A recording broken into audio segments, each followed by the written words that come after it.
Good morning, folks. This is Prakash Narayan. We're about to start the webinar on AI in action. Before we start the webinar is being hosted by ATEA, American Tamil Entrepreneur Association. So before we start the webinar, I wanted to say a few words about ATEA. ATEA is business-focused, nonprofit, 501c3, non-political, non-partisan, membership-based organization that fosters entrepreneurship among youth, women, and emerging business business professionals.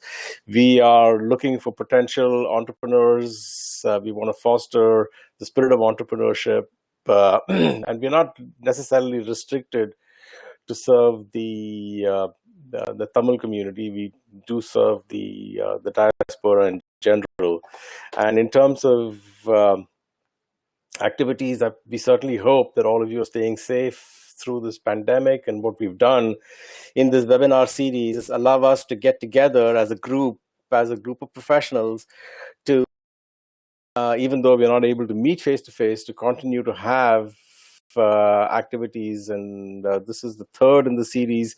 We had one webinar on Salesforce. We had another webinar on COVID-19 from a different perspective, from the perspective of the opportunities. And today's webinar is on AI. And we'll continue to have these webinars on Saturday mornings. So these webinars are being hosted on the Zoho platform. So for you to ask a question, just click on the Q&A tab and the moderator will pose the questions.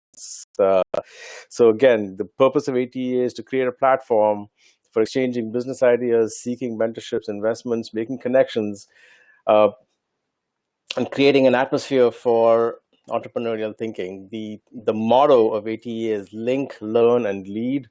So we are enabling learning through these webinars and meetups, and definitely we provide an opportunity to network and link with each other, and also leadership opportunities and leadership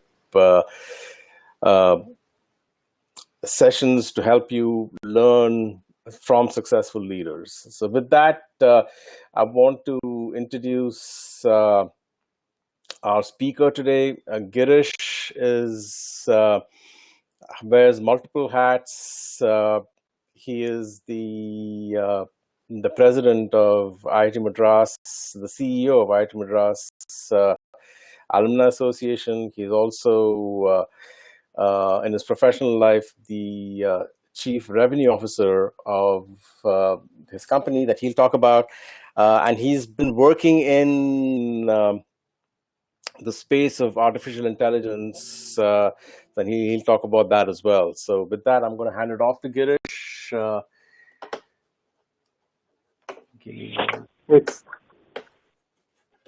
Thank you, Prakash.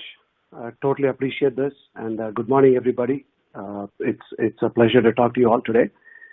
Nothing like waking up on a Saturday morning bright and early. So Girish, you're now the presenter.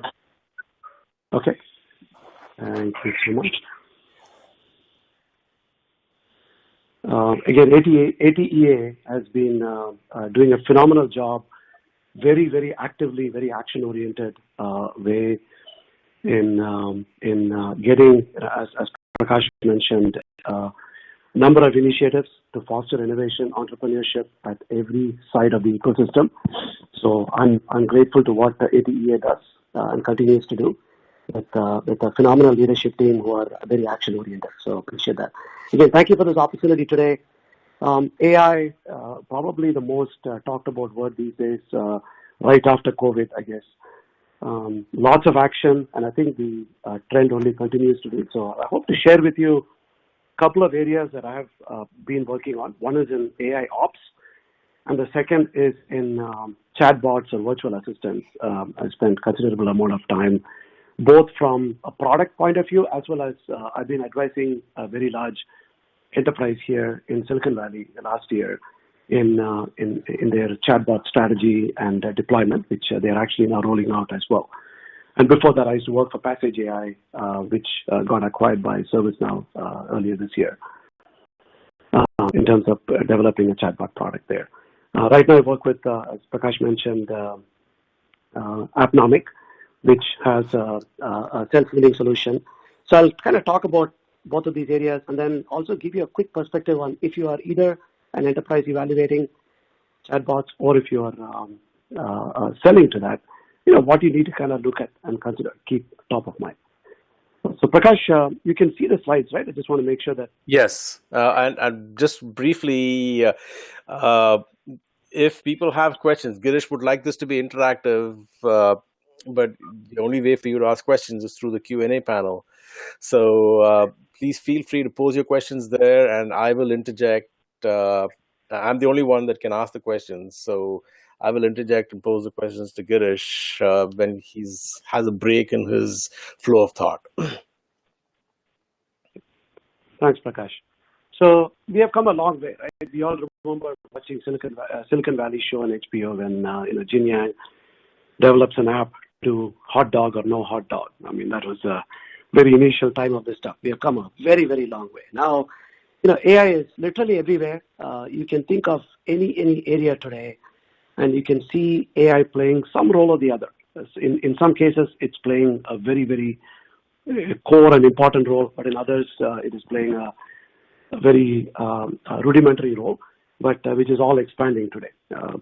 So if you look at the market strength and industry adoption area, where market strength determines the type of investment, M&A activities, and all that kind of stuff, on the x-axis, on the y-axis, it's all about industry adoption in terms of how is the product market fit, the type of features that are being deployed, and so on. This is from last year. So this chart, if you were to look at the current 2020 later this year, you can see some of these dots, definitely move, especially to the top, right? So significant action in every area, and I'm going to touch on two aspects of this, even though it can be applied everywhere else, right? So Gartner, if you look at any of market research, and I just took a couple three here. So about 2/5 of enterprises have implemented AI, and I think that is only increasing as we speak. And then if you look at virtual assistants or chatbots, predominantly most of the customer service interactions, or at least what begins as an interaction, is going to be by chatbots pretty soon, right? So you always start with a chatbot, and of course, if the chatbot cannot answer your questions, you'll end up going to a person. And this is only really reaching a point today with the crisis that we are seeing, and where the need for 24/7 quick interaction is only increasing as we speak, and that can only be served by a chatbot. And also the need for very, very current and very accurate information. It's hard for any human being to actually have that anymore. If you were to, for example, ask what is the number of people that died yesterday or in the last 24 hours till 8 p.m., right? The day before yesterday, the answer would have been 4591 in the US. But if you were to ask somebody, they need to really search for this information. Whereas if you set up the system to go and pull this data from a particular site, from CDC or Johns Hopkins, you'll get that information immediately. So in a lot of ways, if you design it right, a virtual agent actually can provide you more accurate information immediately. And it can also search a vast array of database or a current data set that it can provide you information from. So just to give you a reason why Google Assistant at times is a first source. But of course, if you need far more details, then you would want to speak to somebody, right? And if you look at by 2030, AI will be almost like the GDP of the US, right? So the size is just literally mind-boggling at this point. So what are the trends? So Forbes, couple months ago, before all of the drama and tamasha, started taking effect, said that the first trend is predictive analytics, and I think that is very, very key today. And it's even more important when you look at what Amazon, or if you look at Kroger, or if you look at Walmart, or Procter and Gamble, the need for prediction has only increased today, right? If you look at travel side, if you look at airlines, even though they're all struggling with things, but they need to predict when are things going to open up, when are things, and when they do open up, when are people going to start traveling, and what will be the demand. And this is an extremely subjective thing. At the same time, there is an art and a science behind it. And based on actual data, actual observations, you can make predictions. But and then when you keep going through the phase of this, you can improve the prediction based on AI and other means here, right? The second area is anomaly detection. This is where my company Appnomic plays a lot. So enterprises, when they are running applications on an infrastructure, it is even more important, especially in the domain or in the realm of a very, very volatile demand, in a changing demand. It is very important as well. And I'll talk more about it in detail.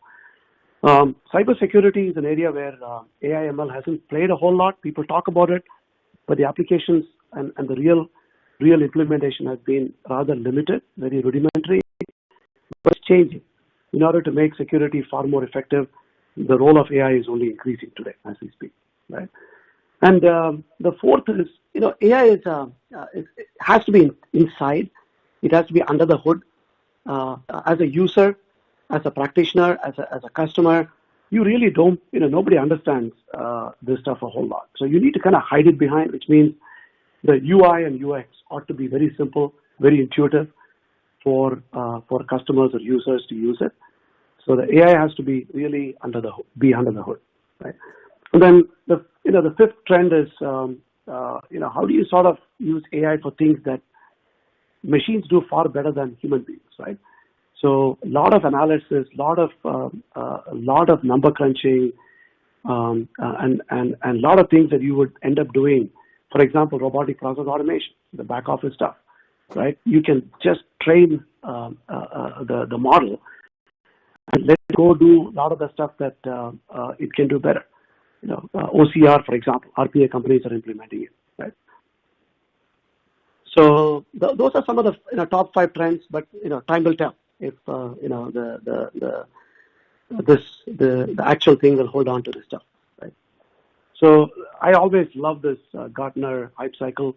It always talks of where things are, and if you are building a company, you want to know where you belong, the space that you are in, and you want to make sure that you're not in the bottom, the left side of it, because then you can ride a little bit up, which is a good phase to be if you want to sell very quickly.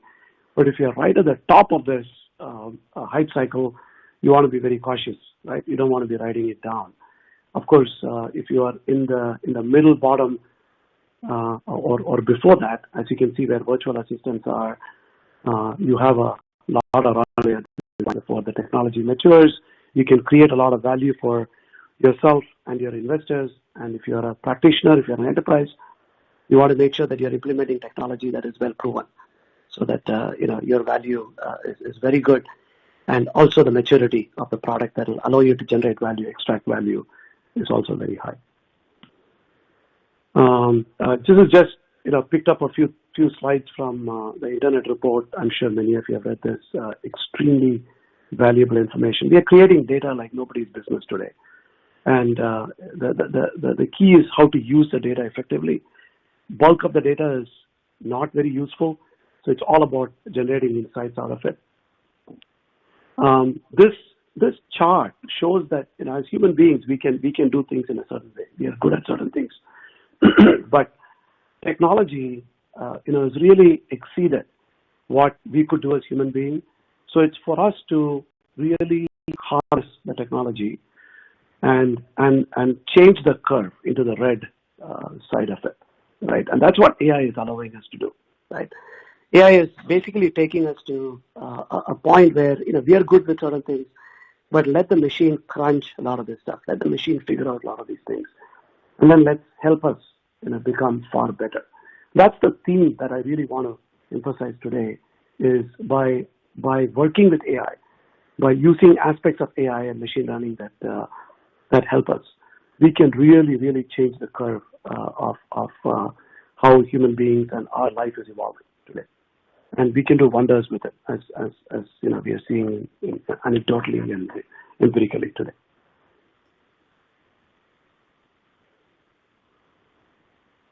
And you need basically three things with AI.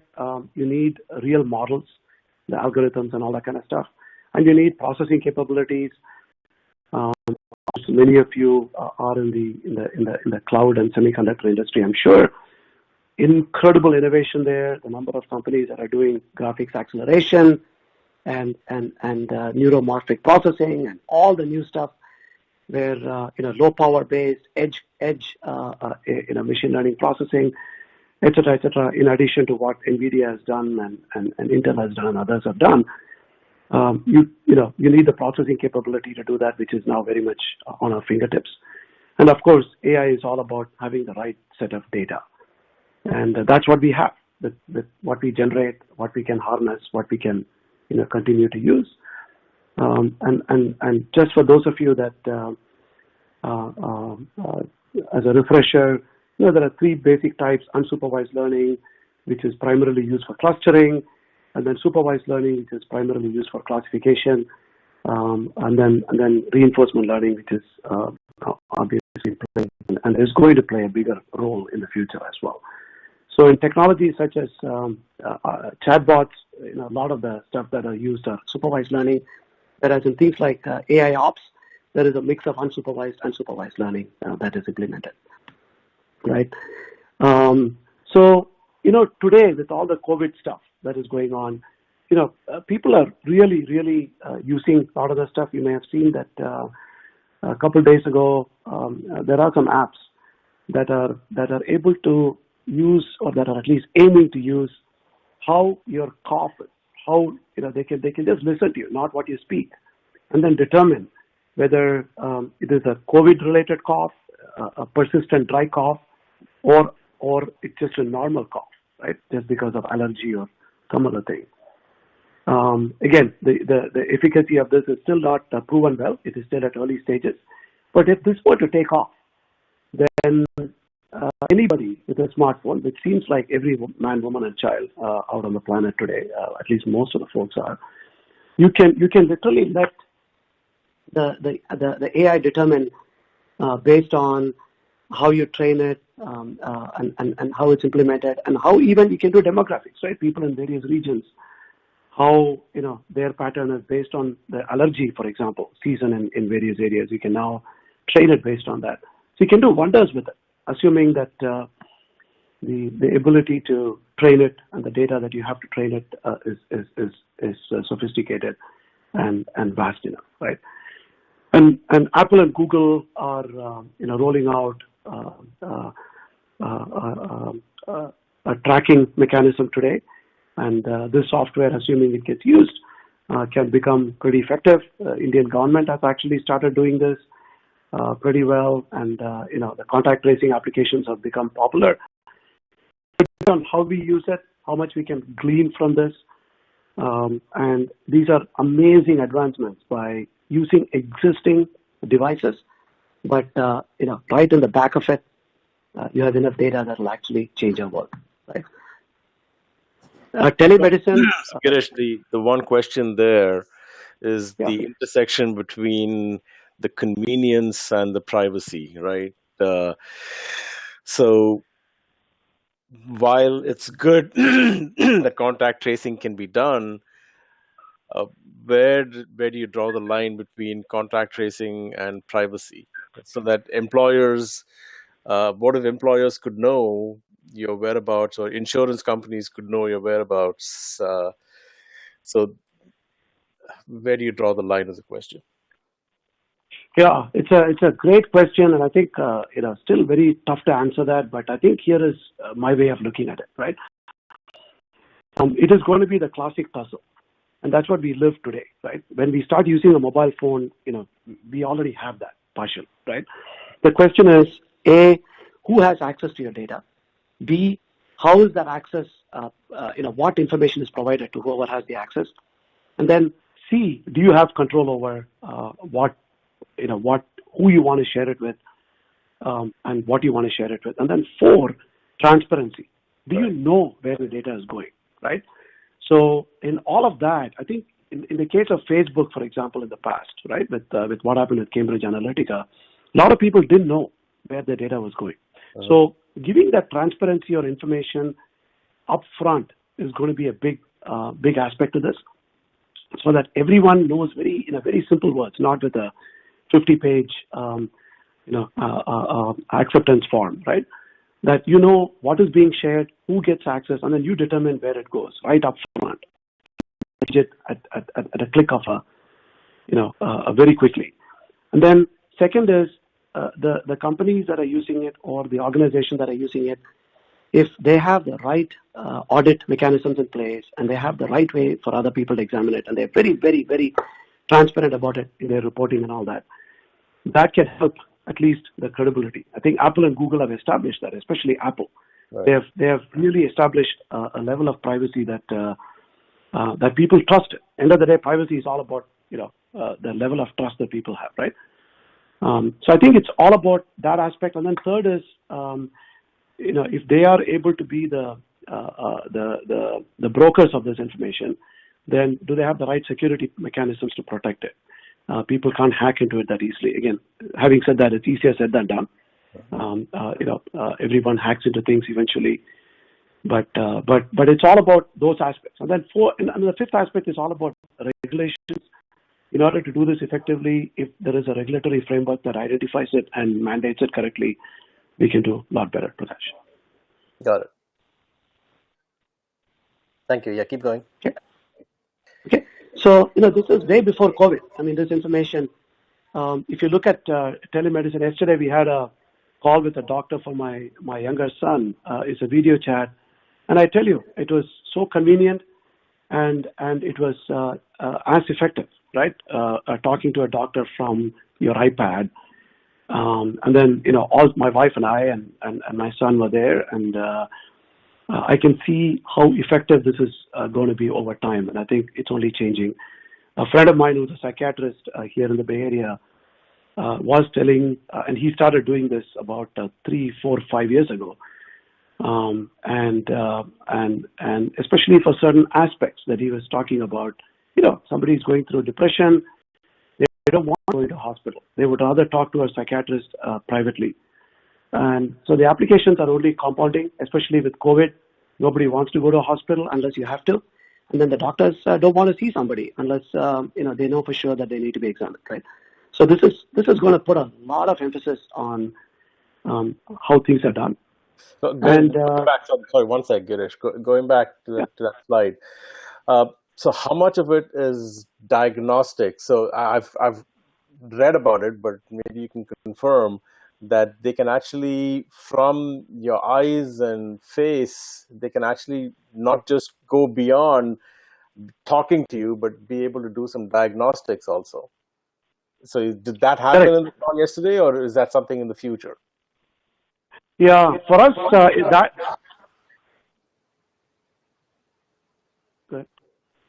Go ahead. Yeah, I think it's an evolving area, Prakash. I think there is 2 aspects to this, right? One is the technology capability, right?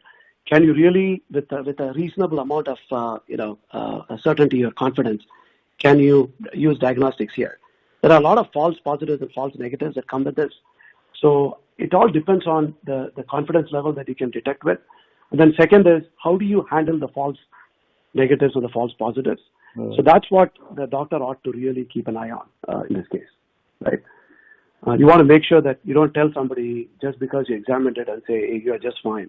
Now you can go about doing what you go about doing. But if there's a false negative, they need to make sure that is being taken care of. I think till we sort of get a handle on it, there'll be a little bit of double mechanism to deal with this, in my opinion. Got it. Okay. So you all have seen this, Microsoft and Verizon, for example, it's going to the roof, right? Literally, the amount of things that are with everybody working from home, and very important things like gaming, especially for kids, with pun intended, of course. real-time stuff. And one thing here you notice is VPN. More and more people are dialing in to their work from home, so that is completely changing this. And then of course, if you look at Comcast, for example, very similar pattern. And in order to deal with all of this, there is a lot of strain that is placed on the broadband networks, the mobile networks, the enterprise networks.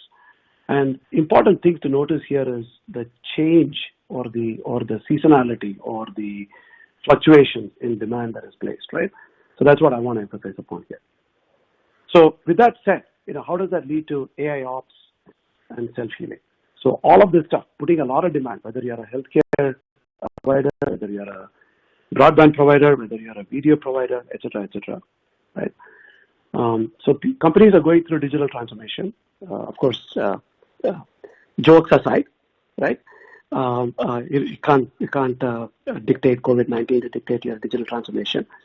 Every enterprise is going through this. Every CIO is really looking at this through a microscope and stethoscope in every way, right? So what are the pain points? Number one, large enterprises have lots of applications. They have lots of new applications and lots of old applications. If you go to a bank today, they have applications that are written 40 to 50 years ago using COBOL and languages that none of us on this call may have ever dealt with, right? And they can't replace it because it works and it touches too many things, and they don't want to do anything with it. And today also, every application or most applications have, when a transaction goes through that, they do lots and lots of API calls, which makes it very complex to track how an application or a workload or a transaction goes through, right? And the infrastructure has become extremely complex as well. It's cloud. Most enterprises have a multi-cloud strategy, and many enterprises have on-prem or private cloud deployments for various reasons, including protecting their data and having control over it. And we are going from bare metal to virtual machines to microservices and eventually to the serverless architecture. We'll see if that takes off or not. Jury is out on it yet.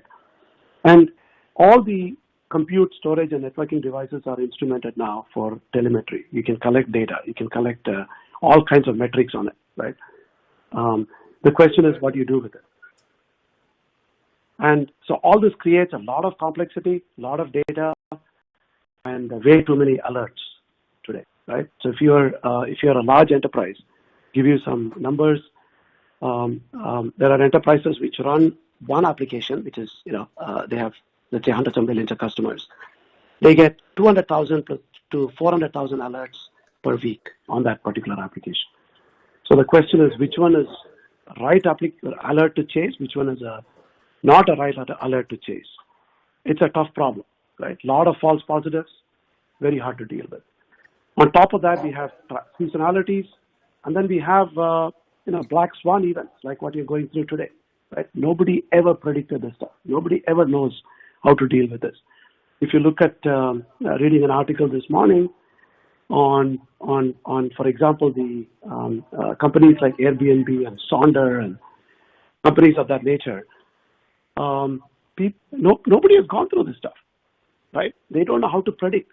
All they have seen, and many of the entrepreneurs, they have grown up not seeing a recession, right? At least some of us have gone through, a couple, three of those. So in order to deal with this, it becomes really, really hard. But AI can actually help you to make a little bit sense of this, right? And also, typically in a large enterprise, you have multiple stakeholders, IT ops, biz ops, DevOps, et cetera, and they all deal with their own objectives, and so in other words, it's siloed. And as a user, whether you're a customer or an employee, we all are used to expecting perfect performance. Anything we do, we don't want anything to go down at this point, right? So, having said that, the field of AI ops has evolved, and to show you what Gartner says, everything from development stage, where it's a code level insight and fixing problems right at the code level, which is also now evolving quickly, to more of a DevOps stage where you can actually do a lot of analytics and determine things. I'll give you an example of DevOps, why it's important. If you're a semiconductor company, large semiconductor companies tape out chips almost every week, and a lot of people collaborate while they are developing that chip, laying it out and testing it and all that stuff, and they are usually distributed across the world, and these files that they deal with are pretty large, and they want to make sure that somebody makes one change that gets incorporated, and it gets downstream to be tested and so on. Becomes a very important aspect actually. So the performance of the EDA software or all the other software that they deal with becomes very important. Any anomaly really pushes out the tape out time and eventually the company's revenue that comes out of it. So they are, and many times these are distributed across a couple, three data centers that the company has, as well as part of it is in the cloud. So it becomes really, really complex, right? And of course, in the IT operations management, which is called ITOM, it is important to find correlating events, determining the root cause. RCA means root cause analysis, and then doing all of this stuff, right? And today it's all done after the fact, not before it happens, right? The existing technologies or the previous technologies allow you to do all of this after something breaks down. You go in and find out. It's a detective work. You do Sherlock Holmes and Watson, go back and look at it. But you need to really do it ahead of time before it happens. And then the field of ITSM, IT Services Management, it's all about, in addition to all of this, there is a level of automation and change. So to kind of show you a little bit more into the various areas, you have monitoring on one side. You want to be able to monitor everything. And then you want to engage using ITSM. And then, of course, you want to act on it, right? Which is either through scripting or existing workflow automation tools or through robotic process automation, anything else at this point.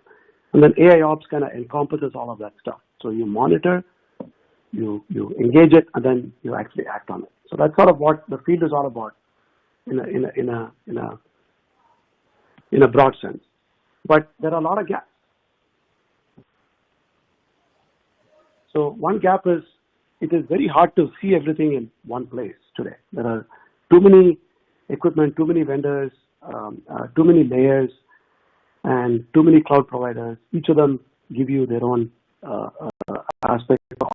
It's very hard to see everything in one place. It is very hard to be proactive, and it's very hard to predict. Right? As Yogi Berra said, prediction is really hard, especially when it comes to the future. Right? And then also capacity utilization. In the case of cloud, it has given us the ability with a credit card and a browser, we can create capacity anytime.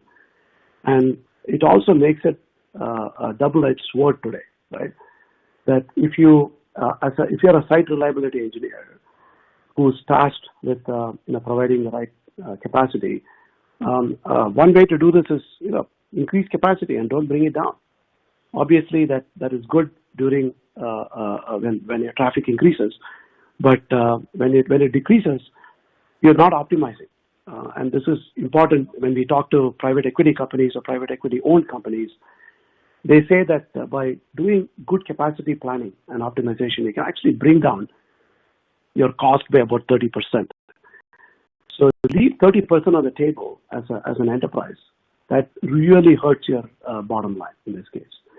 So it's very important to optimize that as well to the risk appetite and the reward that you really need in that case.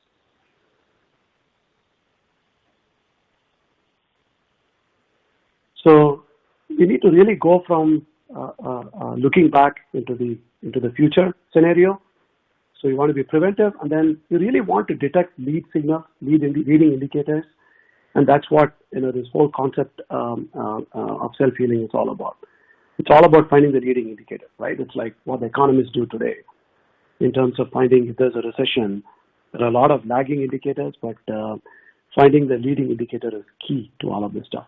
Consumer price index, manufacturing index, etc., etc., etc. Many of them are trailing indicators, but you really want to find it ahead, right? The stock market, for example. And then, you want to go to the root cause. Oftentimes, you can put a Band-Aid by fixing a problem. Not enough. You really have to know what really caused it, right? Give you an example. If you're a bank and then, you find that your transaction volume increases between 9 and 10 a.m. on a Monday, and somehow a particular application keeps getting choked. And then you say that, in order to do that, I just increase capacity. That's fixing the problem. Between 9 and 10 a.m., I keep increasing capacity. That may solve the problem temporarily, but what may really be happening is you may have some back office batch jobs that are being processed, during that time. And you really want to change. All you need to do is change the time from 9 and 10 a.m. when that happens to maybe between 4 and 5 a.m. that morning, right? When the rest of the stuff is not happening. So in order to find that out, oftentimes it becomes hard to find it. But if you can actually solve the problem without increasing capacity, without incurring cost, right? Or without incurring performance issues for your users at that point.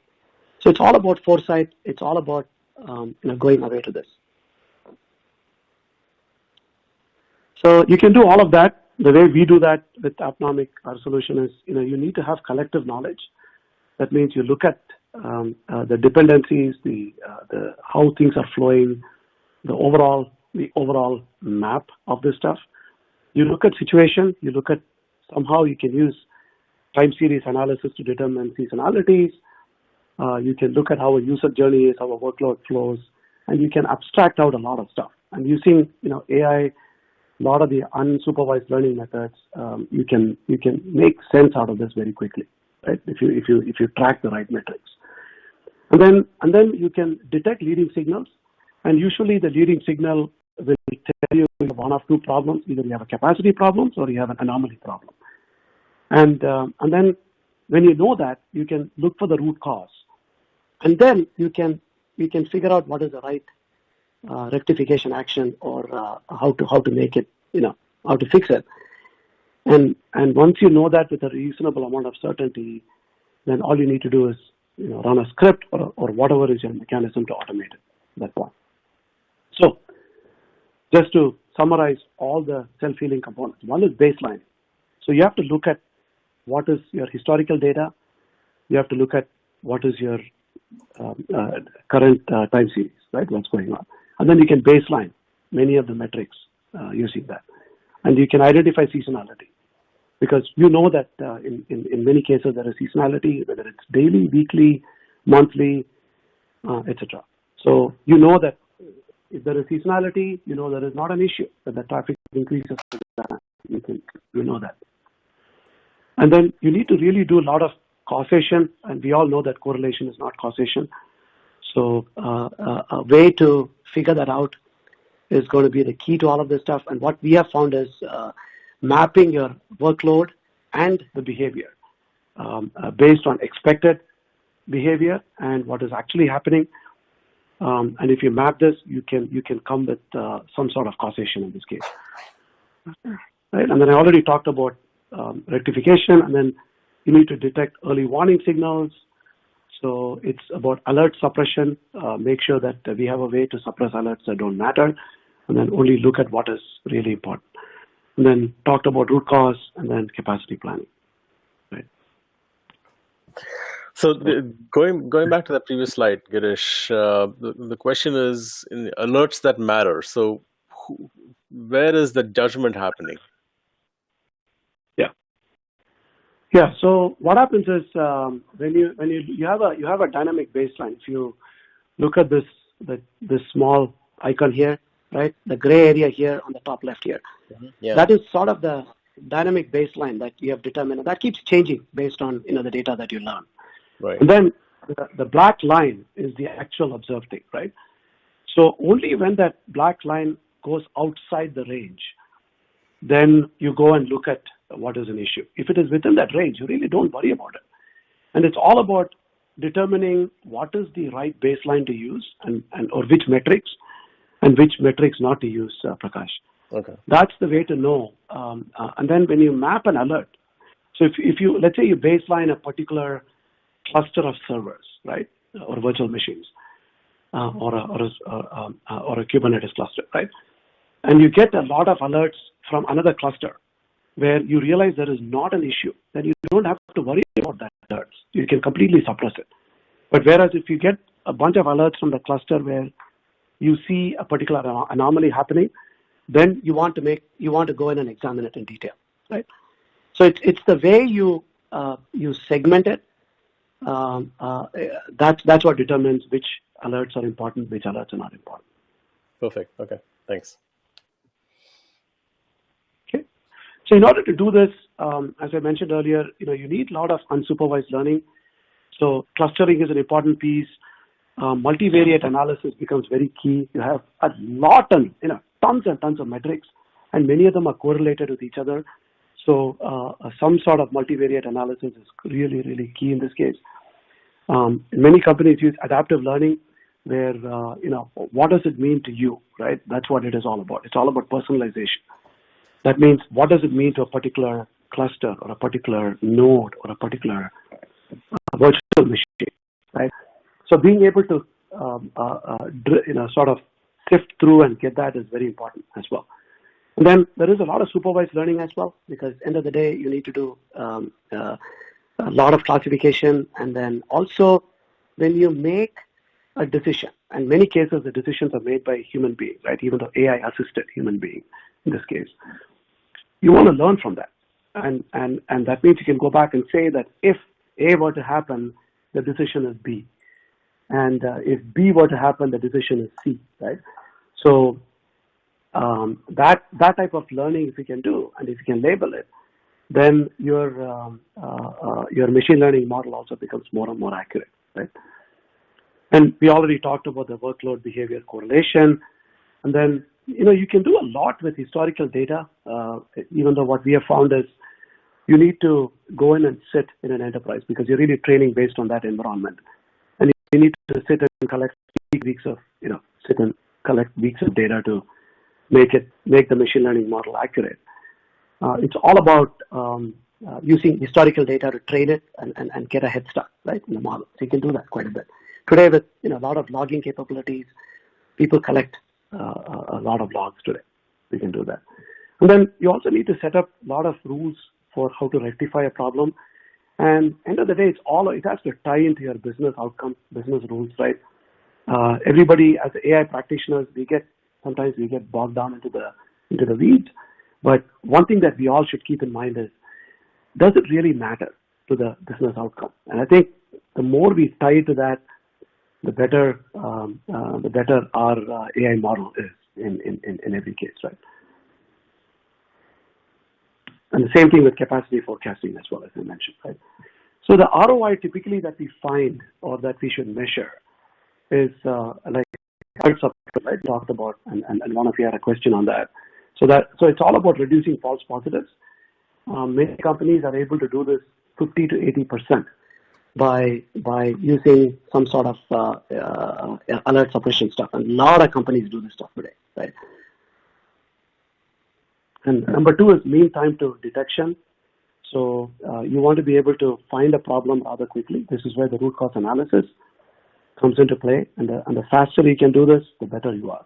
And then the mean time to resolution. If you can do this proactively beforehand and you're sure about the outcome, then the MTTR becomes big reduces, and that plays a big role in the outcome as well. And of course, all of this, right, as they say, great cheese comes from happy cows, and happy cows come from California. In the end of the day, it's all about what do you get? Is it revenue uplift? Are your customers happy? Are they giving you better CSAT scores? And then are they churning less? Right. So all of that matters a lot. Eventually, it has to lead to that. So user experience, if it gets better, chances are that your customers are happy, your users are happy, things play out. And then, of course, the cost element is important. If you prevent outages, if you reduce SLA issues, your cost is much better. And the same thing with over provisioning as well. Okay. So very exciting area in the AI ops area today. Lots of companies and the AI technology is really put to use at its best today in this area. I'm going to switch gear to AI chatbots. Just want to make sure if there are any questions in the AI ops area. So this is fantastic. I mean, I think I learned a lot. I'd like to go back to that slide where you talked about where things are, and I want to make sure that we've covered all you basically did. I just want to go back and, it's like a revision kind of thing, right? So what are the ingredients that I've covered? Now, not go back one more, where you talked about what is currently being, this one, the paradigm shift, right? The next one, this one, So in terms of so you talked about the methodologies being used. I just want to make sure you've covered, or at least talked about the methodologies being used to satisfy the traditional approach and how the new approach is meeting those requirements. So that kind of summarize it, right? Because this is where we started. There's a need for a paradigm shift, and now you talk about how various mechanisms are enabling moving from the traditional approach to the new approach. Absolutely, Prakash. Yeah, totally. That's what it is. Exactly. Yeah. So it's thinking very differently, and using the right elements, and then using the right AI models in order to help us do that. And then eventually, it's all about AI doesn't solve everything for you, because it may come up and tell you to do all kinds of rectification. You really can't do it unless a human being really approves it. And as soon as you see somebody saying that if a problem A happens and the administrator says, here is a solution, and if they do it 27 times over a span of 3 weeks, then you know that the model can actually learn from that as well. Yeah. Right. So the question is from asking, so log monitoring products such as App Dynamics, they already have this as their service. Yeah. So log monitoring and application performance monitoring tools, right? They do a good job at bringing the monitoring piece, and then they collate all that stuff. And then if you look at some log analytics companies, they can group all of these things to different things, right? In many cases, most of the log companies are looking back also. So you can go back, and it's an ability to find information once you want to look for it. It's like, think of, let's say there is a haystack, and then there may be a bunch of needles, right? So the log analytics will basically tell you that there may be needles, right? Mm-hmm. Now, you need to go back and then, first of all, determine, is there a needle? And secondly, if there is a needle, where is the needle, right? So there are 3 questions here. Knowing if there is a needle. Secondly, knowing how many needles are there, and then knowing where the needles are. And then the last piece is, if there is a needle, what do you do with the needle, right? Mm-hmm. Does it really matter at this point? So I think the tools that you need is application performance monitoring. They kind of give you the monitoring piece. Then you have analytics and logging tools that actually kind of collate all that stuff. But then you need few more things in it, which is the overall situation, the overall view of all of this stuff. Then you know what is your boundary, what else has happened, right? Has somebody sprinkled needles, or how did needles come about, right? And then once you know all that, then you can actually go in and find out, I'm actually sure there are no needles at this time, or I know that somebody is feeling that it is actually kind of poking them. So there must be a needle. So let me go ask them what happened, and then going and finding the needle. So it's kind of, if you know all of these questions and ask the right questions and have the right information, it helps you find what you need. And oftentimes you actually see that somebody starts complaining, I'm feeling I might be being poked. I may be poked. Mm-hmm. And then you go and ask them, where is it? Is it in your hand or in your leg? Then you go and say, okay, it's in your arm. Left arm is being poked, and then you've been holding your left arm. Usually you don't keep your left arm on that side. So why are you holding it on this side? Let me go find out. Right? That's sort of an analogy here. as a follow-on, this is great, but uh, is there something AI ops product that is standalone that can be plugged into existing systems, or is it something that I need to do from ground up? Yeah. So I can talk about Appnomic. So what we do is we do In these some pieces. sense, I think that's a perfect plug for Appnomic. Yes, exactly. Yeah. Thanks, Prakash. So we use monitoring data from tools, that APM tools, and then we ingest all that data into our tool, right? So we sit in as the predictive engine here. So we ingest data from all the APM tools, and then we do the prediction, and then we also then talk to the workflow automation tools, ITSM tools, RPA, and all that kind of stuff, to eventually do the mediation or rectification mechanism. So that's what it is today. So you can go in, plug in this thing, it'll listen to all this stuff once you put in all the APIs and ingest data, and then it'll actually spit out, here is what the problem is before it happens. Usually it's about 30 minutes to 2 hours before something happens. Awesome. Before you leave this, there's another question. So, staying on this slide, the paradigm shift slide, right? So the question is now, from an ROI perspective, how do you know that, yes, you've gone to this new approach, you've deployed AI, but how do you know that there's an ROI? Yeah, totally. I think the ROI here, going back to this, right? I think you really have to measure it before and after. So, one way to do that is alert suppression. One way to look at it is how many outages have happened, and then how long has it been taking to fix those outages? Has that time reduced? And third is the false positives, right? Even what the prediction mechanism tells you. What if it keeps telling you to keep doing all kinds of rectification? So you need to also measure. So you should really compare what you used to do before with what you're doing today. Got it. And I'll actually talk a little bit about that later in the thing about how best to measure it and what are some of the stuff that you really need to keep track of that actually when you do the ROI. Perfect. I think we can move on now to your next topic. Okay. Just a quick time check. We have about 25-30 minutes left. So hopefully people asking questions can bring those questions in. I just want to make sure that we wrap it up in 90 minutes. Yeah.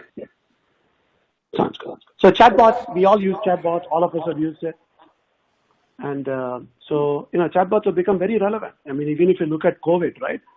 So there is a real, as I was mentioning earlier, right at the beginning, that we all want correct information and we all want it at our fingertips, right? So COVID is just an example, but I think all of us use it everywhere.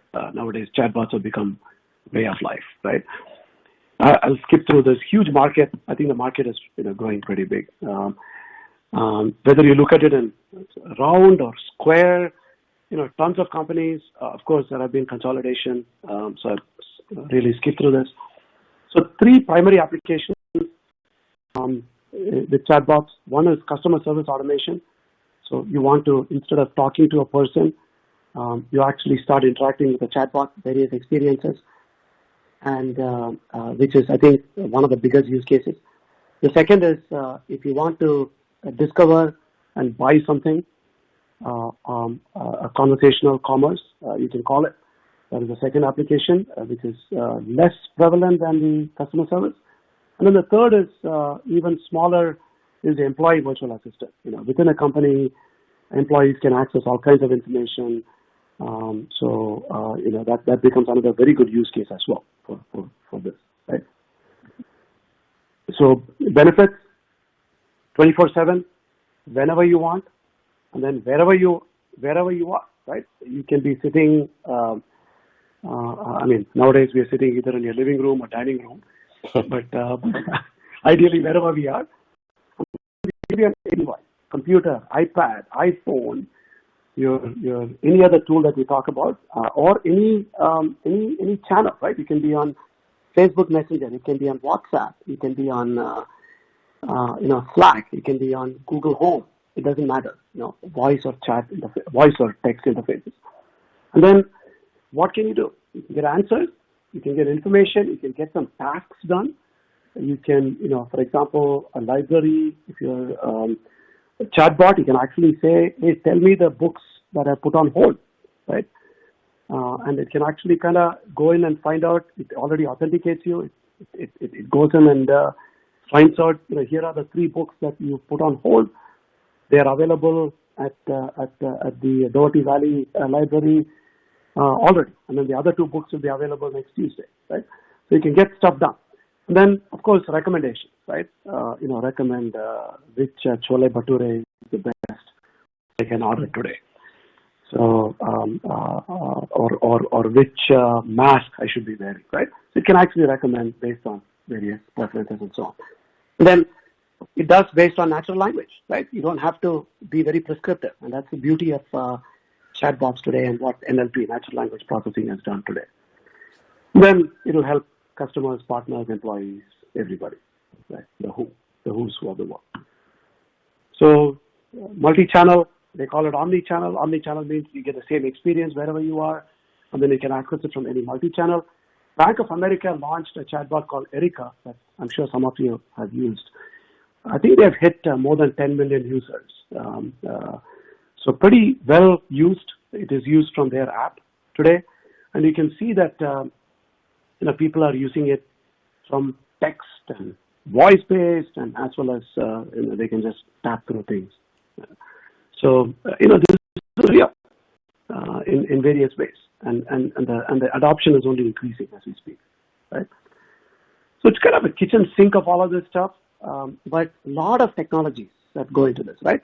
But if you look at the middle part of this, there are 3 primary use cases, right? You can have frequently asked questions that you can answer. So this is kind of from the top to bottom. It's going from simple to complex as you deploy. So if you're an enterprise deploying this, you would want to roll out initially answering questions, and if you launch a new program, for example, if you're launching a new performance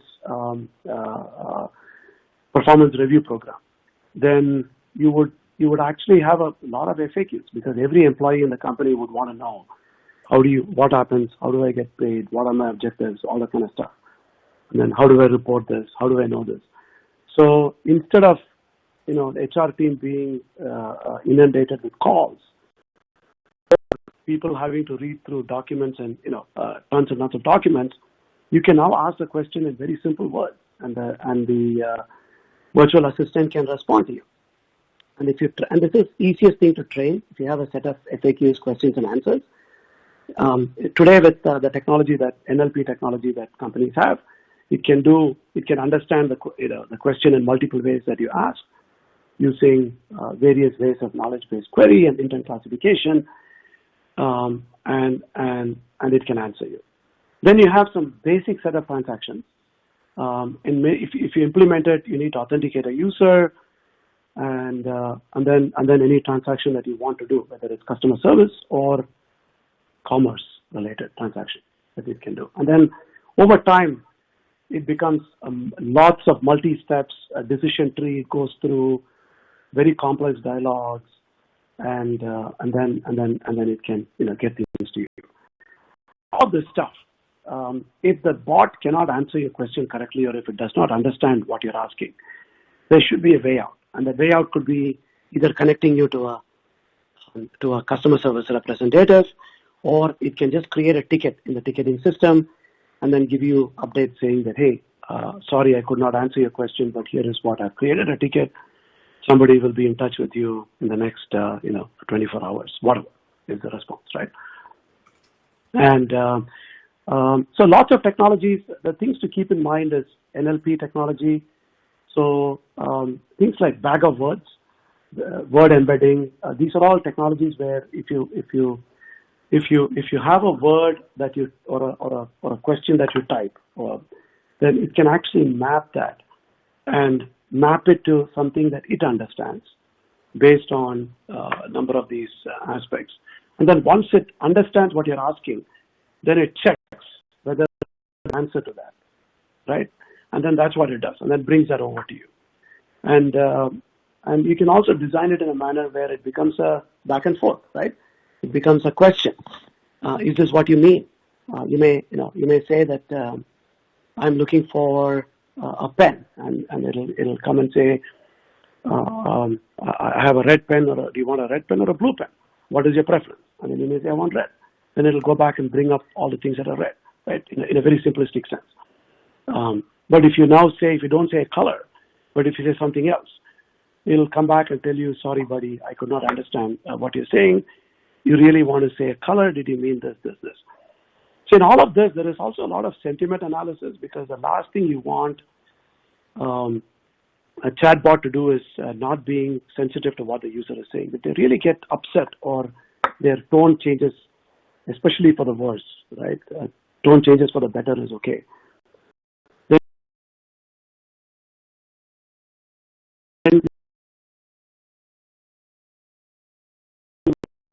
Right at that point. No, you broke up, Girish. You couldn't hear what you just said. Okay, sorry. How about now, Prakash? Yeah, it's better now, yeah. Okay. I was just talking about sentiment analysis. It is important to know a negative sentiment in particular. A positive sentiment is good to know, but a negative sentiment is even more critical at that point. Yeah. And one of the things that chatbots do struggle with even now today is keeping context, especially when you switch topics. So you're talking to a chatbot, talking about something, and then during the middle of the conversation, you change the topic, and then you come back to the old one. That is an area where chatbots are struggling with even today, right? You can handle it within a certain extent, but if it is completely open-ended, it becomes very hard. A lot of companies do this by restricting it. For example, if you're an e-commerce customer service chatbot, and then you start talking about COVID, it wouldn't understand, right? So you want to kind of make sure that you kind of restrict it, and you tell the user, here are the things, here's an area that I can answer. Anything beyond that, I'm not bright enough. But I'm learning, right, end of the day. And the beauty of chatbots is it continues to learn. Every user interaction is an opportunity to learn, right? So this is just like a child, if you equate a child and a dog, right?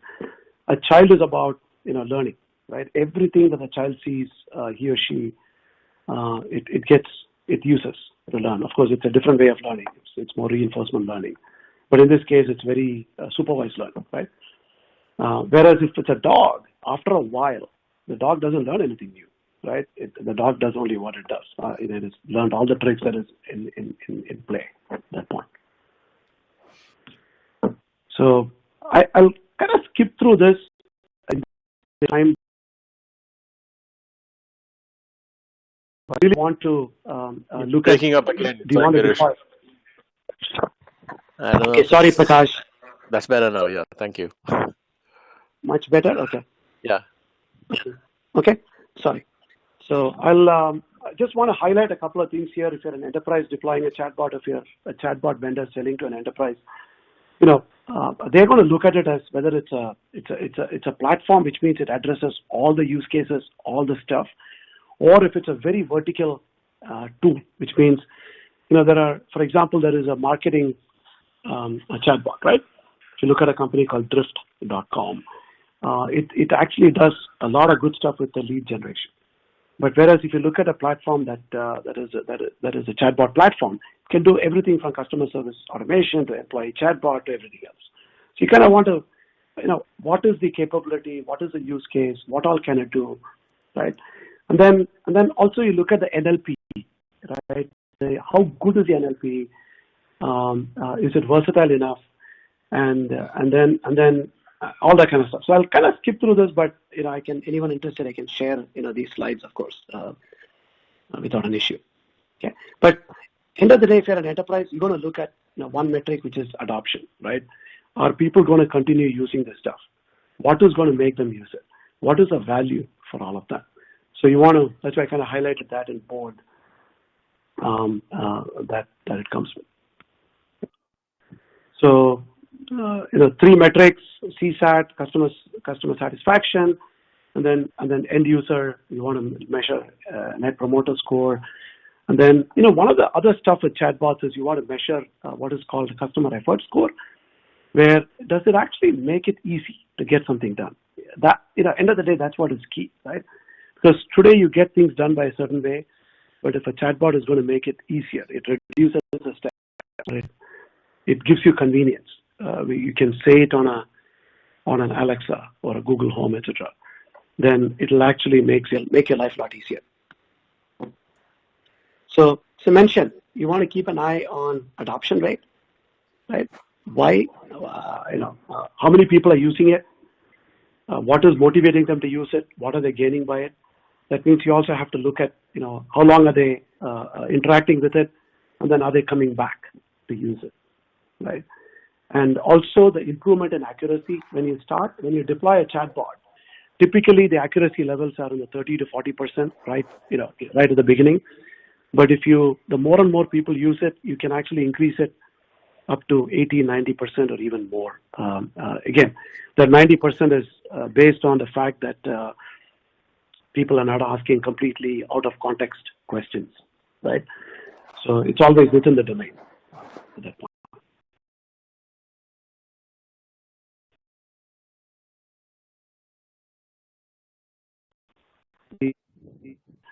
If you kind of start exposing Girish, complexity. no, you broke up again. Sorry. Okay. Sorry, Prakash. Yeah, that's better now. Much better? Okay. Yeah. So I was saying that you want to keep it very simple, but all the complexity hide it underneath, and that's the name of the game in right. AI nowadays, I would say. Okay. So, and if you're just to prove how good it is or efficacy of this, if you're customer service, you want to talk about deflection rate. That means, today if you had 10,000 calls going to your contact center every week, and if you implemented a chatbot front, and if let's say 30% of people started interacting with it, and the call volume reduced by 30%, that means that is a deflection, and if that continues over time, that becomes a good metric. In terms of conversational commerce, I'll give you an example. Once I worked with an online education company where they did a A/B test, right? They implemented a chatbot for people to find a course to take, online course, right? It's one of the MOOC companies. And so about, let's say 10% of users randomly got the chatbot, and the remaining 90% got the website. And they looked at the people using the chatbot, and this is all completely randomized, right? The people using the chatbot, how many of them ended up signing up for a course? And compared that to people on the website, how many of them used and signed up for a course? And you want to measure that if there is a statistical significance. And in one customer, there was a significance. In another customer, there wasn't a significance. So they ended up finding that, it was only marginally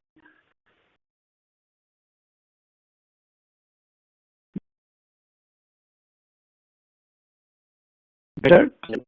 It was finding it. Yeah, you're breaking up, Girish. Sorry. Oh my goodness. I don't know what's going on. Okay, it's what you're just doing is perfect. So maybe it's the position of the phone. Yeah. The phone. Okay. Yeah. So keep going. Yeah. And then if you're an employee, a virtual assistant, it's all about adoption, right? And then also how much are you deflecting tickets, and that's kind of the measure of ROI that you want to take at this point. So just in general, whether it's chatbot or otherwise, if you are developing AI-based solutions, or if you're deploying, right? These are things to keep your eyes on. Essentially, the training data set represents what your model does, what your AI model predicts, or what it says. So it has to be, it has to have a lot of variety. It has to account for seasonality. It also has to be very for that customer or that vertical, what matters, right? So you got to kind of get that data. And the model selection itself, this is where, a lot of the art, and that's where all people in AI get paid a lot of money for this, is, they understand models, they can tweak models, they can tweak parameters, they can continue to incorporate newer and newer stuff into this. And this is where the amount of research and practice, and also the frameworks that go in, have just, it's a gift that keeps on giving today. Then third part is bias. This is a big issue. I'm going to show you, one example, but big issue in AI models is the bias in the data, and both in terms of the measurement as well as the model itself, right? So very important to keep track of. The one piece I do want to highlight is the ability to explain. So even in the case of AI ops, then if your predictive engine comes and tells you, reboot this particular server, or clean up this disk, you're going to do it, or shut down this process, or reprioritize a particular application. You want to do that, and you need to know why, right? So the model has to tell you, why am I asking you to reboot the server? So it needs to come and tell you that there is an alert that shows that this particular server and this particular cluster has an issue, and the issue is caused by this, and the issue is caused because of whatever ABC. And if you can tie that in and understand it, that's when you're going to reboot the server. If you cannot, you're not going to go on a hunch and say, I'm just going to keep rebooting things, right? And especially if you're in charge of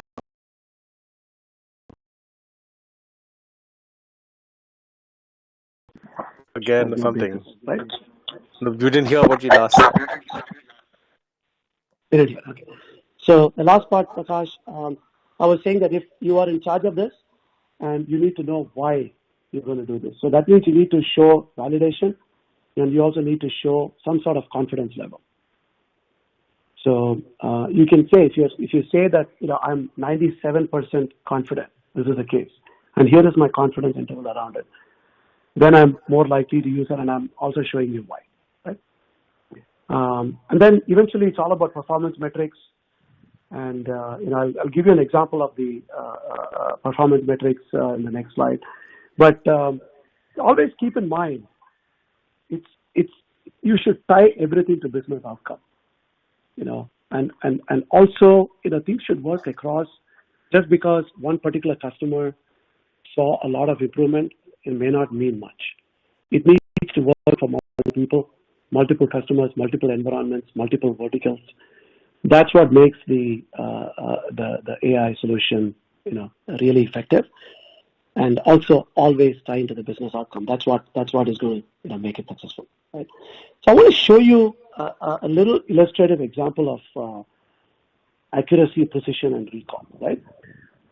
So in this case, it's a fictitious example. So don't take these numbers for COVID. It's not at all an accurate, it's not at all reflecting reality. I just want to use it as an example, right? So let's say, people get tested for COVID or not COVID. There's a testing mechanism. And Wait, but in reality, can you hear? So, no, the last I heard is tested for COVID or not COVID. After that, I didn't hear.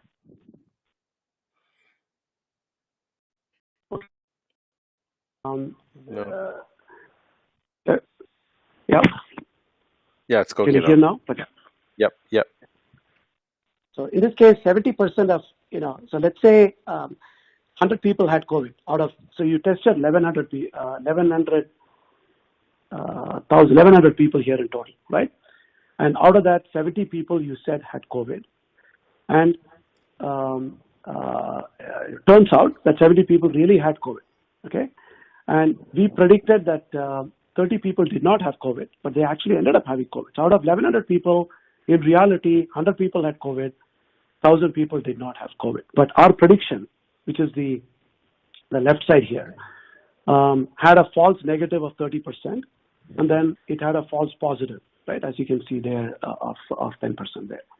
Okay, now if you go with the classic model of accuracy, it is the correct prediction of the model. The model is 88% accurate. Okay, but that is not really a good indicator, because you could basically say that even if you say that everything is not COVID, okay, then your model is actually 90.9%. It's far a little more than this, right? Yep. So you need to really look at class specific, in this case, COVID or non-COVID prediction, right?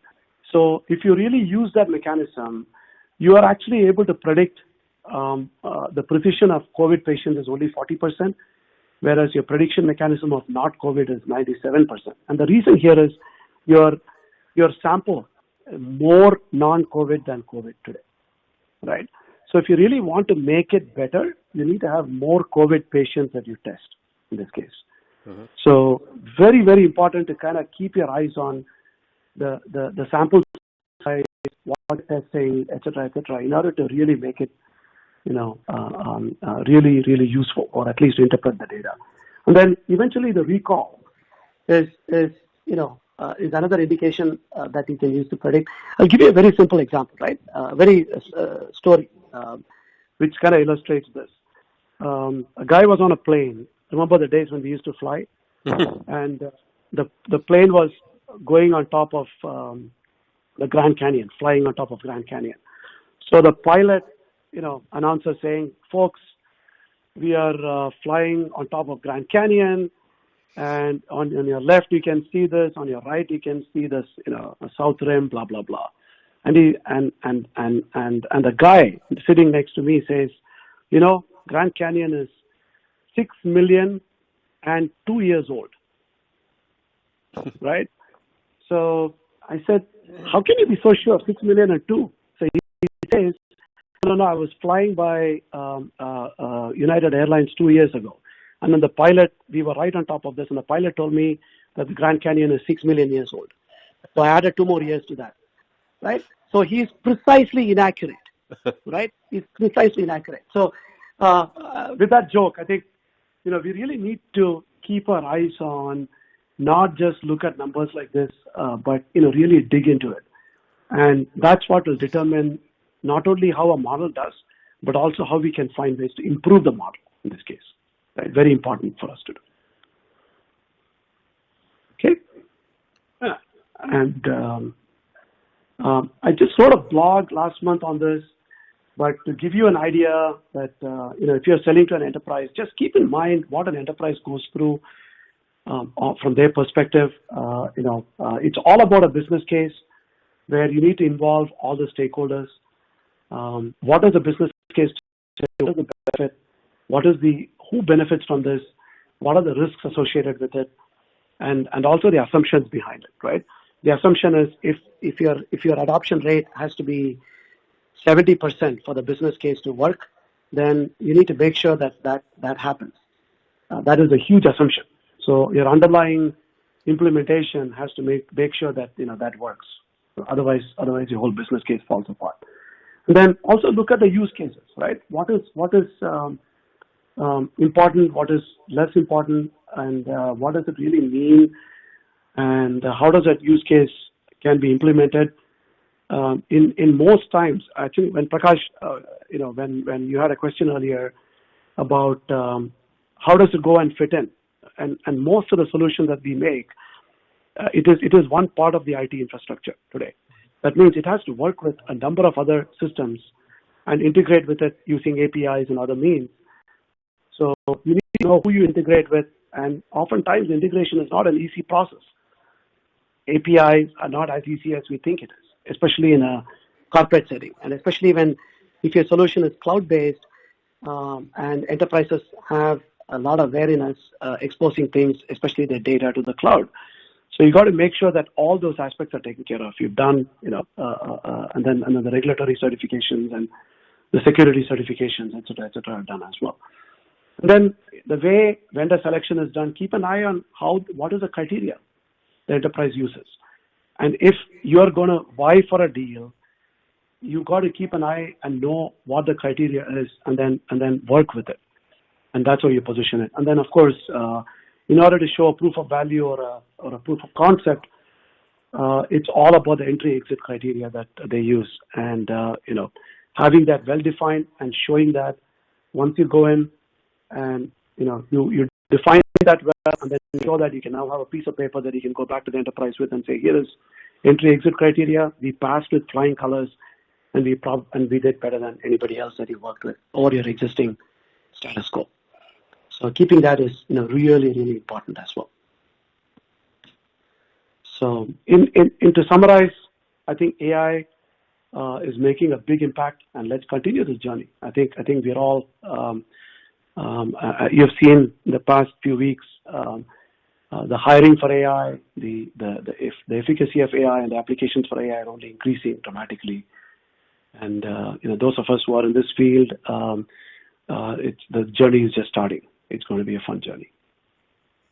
So you talked, Girish, about technologies that your company offers for the enterprise application healing. Do you offer technologies for conversational AI as well, chatbots? Not currently. Not my company now. Okay. I used to work in the past. Got it. Before, yes. Yeah. So your AppNopic is primarily focused on healing. Okay, got it. Correct. Chatbots in my previous company, and also I recently helped. I have been actually advising a large Silicon Valley company in their chatbot strategy and deployment. They're actually deploying it as we speak. Got it. So if people want help in incorporating chatbots into their existing CSAT or support initiatives, what are avenues they could use? Yeah, so number of things. You really want, if you're going to start implementing this, I think the steps would be the following. You want to talk to a few developers, right? And get an idea what is out there. And then you also want to talk to other enterprises similar to you that have implemented this. That'll actually give you their thought process and why they chose to go a certain way. Third is talk to a few companies like Gartner and others, right? They have done, and they have a lot of wisdom in terms of how you should look at this, right? What is the right way to look at this? How to frame it correctly? And then the fourth is use external resource or internal resource to figure out a business case and a strategy in terms of what do I need, what is the benefit, how do I go about doing this, and what do I need to do that, and who should I work with in order to make it happen, and then select a vendor, do a proof of concept, and then deploy. And steps, for example, this type of steps is what you really want to consider broadly in order to do it. Perfect. Okay. Any other questions, folks? Please feel free to pose them on the Q&A.